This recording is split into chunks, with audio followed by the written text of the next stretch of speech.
दोस्तों नमस्कार, आप सभी का स्वागत है हमारे इस सोशल मीडिया प्लेटफॉर्म पर। अभी बीते दिनों 4 जून को लोकसभा चुनाव का परिणाम घोषित हुआ है, लेकिन उत्तर प्रदेश की एक लोकसभा सीट है जिसकी चर्चा पूरे देश में हो रही है। और चर्चा ही नहीं हो रही है, सोशल मीडिया पर जिस तरीके से तमाम प्रकार से नकारात्मक बातें निकल कर आ रही हैं, इस पे चर्चा करने के लिए आज मैं हाजिर हुआ हूँ। अयोध्या में स्थित फैजाबाद लोकसभा सीट है, जहाँ से समाजवादी पार्टी के इंडिया गठबंधन के प्रत्याशी अवधेश प्रसाद पासी ने जीत दर्ज की है। जिस तरीके से भारतीय जनता पार्टी ने सांप्रदायिकरण करने की कोशिश की और हिंदुत्व के मूवमेंट पर काम की, लेकिन इस सांप्रदायिकरण को और हिंदुत्व का जो मूवमेंट है, जो भारतीय जनता पार्टी का गैर बराबरी, असमानता और भेदभावपूर्ण समाज की विचारधारा को लेकर चलने की रणनीति है, उस विचारधारा को अयोध्या वासियों ने, फैजाबाद लोकसभा वासियों ने भारतीय जनता पार्टी को नकार दिया।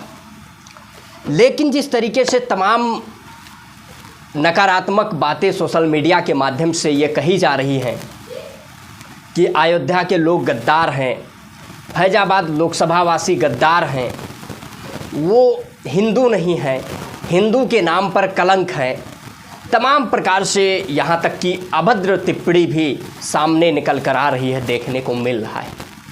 इसके पीछे कारण क्या है? यदि इस दृष्टिकोण को, इस बिंदु को समझने की कोशिश की जाए तो यह स्पष्ट हो जाता है कि जो फैजाबाद लोकसभा सीट है वो अनारक्षित सीट है, अनरिजर्व सीट है, और आज़ादी के बाद वहाँ पर कोई भी राजनीतिक पार्टी दलित समाज को प्रत्याशी नहीं बनाया। दरअसल में इस बार समाजवादी पार्टी कई बार के विधायक रहे और कई बार के मंत्री रहे, अवधेश प्रसाद पासी को प्रत्याशी बनाया और उन्होंने भारी मतों से जीत दर्ज की। अब पीड़ा जो है, जो लोग तमाम प्रकार से अभद्र टिप्पणी कर रहे हैं, सबसे पहले उनसे मेरा ये सवाल है, क्या वह लोग शेड्यूल कास्ट को हिंदू नहीं मानते हैं? क्या जब मंदिर के लिए आंदोलन करना हो, हिंदू धर्म जब खतरे में नज़र आ रहा हो, जब हिंदू विचारधारा को, हिंदुत्व की विचारधारा को आगे बढ़ाना हो, उसी समय क्या दलित पिछड़ा हिंदू होता है? यदि अवधेश प्रसाद पासी को हिंदू मानते तो मुझे लगता है जो तथाकथित उच्च वर्ग के लोग हैं उनके द्वारा गालियां न दी जाती, गद्दार ना कहा जाता। इसके पीछे कारण ये है, पीड़ा इस बात की है कि अनरिजर्व सीट पर एक दलित सांसद कैसे हो गया। इस बात की पीड़ा है, इस चीज़ को पचा नहीं पा रहे हैं तथाकथित उच्च वर्ग के लोग। दरअसल में बाबा साहब डॉक्टर भीमराव अंबेडकर जैसे तमाम महापुरुषों के प्रयासों से आज देश, हमारा देश एक गणराज्य के रूप में है, डेमोक्रेटिक कंट्री है, और यहाँ पर सभी को वोट करने का अधिकार है, अपना जनप्रतिनिधि चुनने का अधिकार है।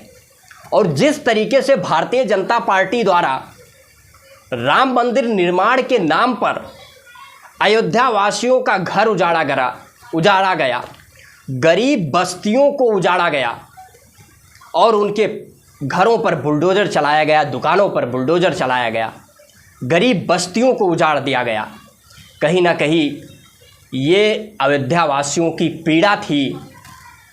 उस पीड़ा को लोकतांत्रिक तरीके से अपना वोट करके भारतीय जनता पार्टी को मुंह तोड़ जवाब देने का काम अयोध्या वासियों और फैजाबाद वासियों ने किया है। और कहीं ना कहीं एक लोकतांत्रिक समाज में या देश में जो जन आदेश का फैसला होता है, जनता का निर्णय होता है, वो स्वागत करना चाहिए, कोई भी राजनीतिक पार्टी हो।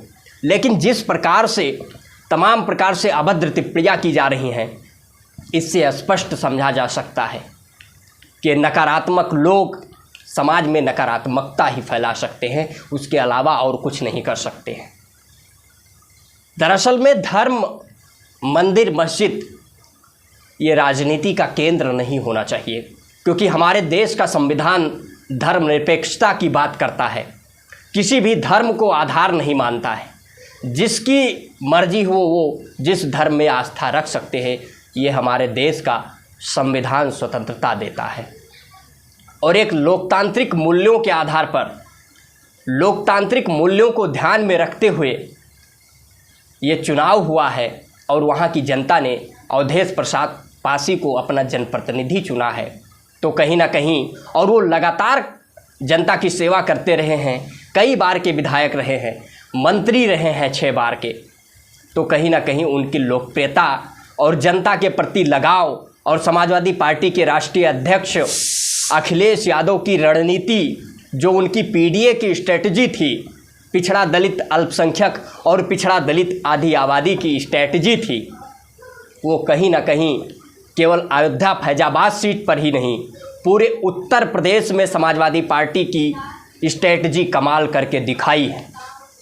और ये भारतीय जनता पार्टी के लोग और तथाकथित उच्च वर्ग के लोग इसको स्वीकार नहीं कर पा रहे हैं।